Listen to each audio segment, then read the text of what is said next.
People love to say history repeats itself. But the better statement is that history echoes. It ripples. Think about what happens when something hits the surface of water. A ripple spreads outward, quietly at first, barely noticeable. But if the disruption is strong enough, or if it keeps happening over and over, those ripples don't just disappear. They reach the shoreline, and over time, they start to erode it. History works the same way in how it affects the present. We're taught to focus on those big moments, the wars, the laws, the headlines. But those moments, they weren't the beginning. They're the shoreline after years of erosion. What we don't get taught are the ripples that came before it.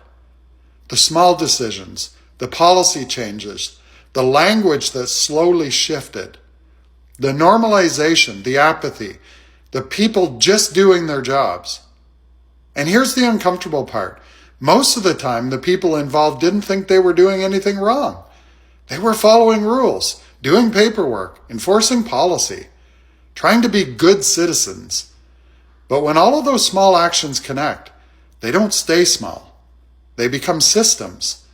And systems are a lot harder to stop once they're already in motion. So I think a lot of people today are waiting for some big obvious sign that something is wrong, something dramatic, something undeniable. But history tells us it rarely shows up like that. It shows up in the ripples, in what we allow, in what we ignore, in what starts to feel normal.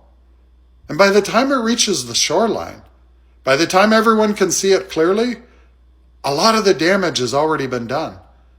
That's why it matters to talk about this.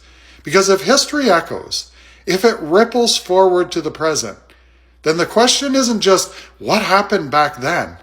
It's what are we allowing right now that future generations will look back on and wonder how we didn't see it. One of the biggest echoes we're about to live through has to do with technology. I'll be diving into that next in a brand new series on here.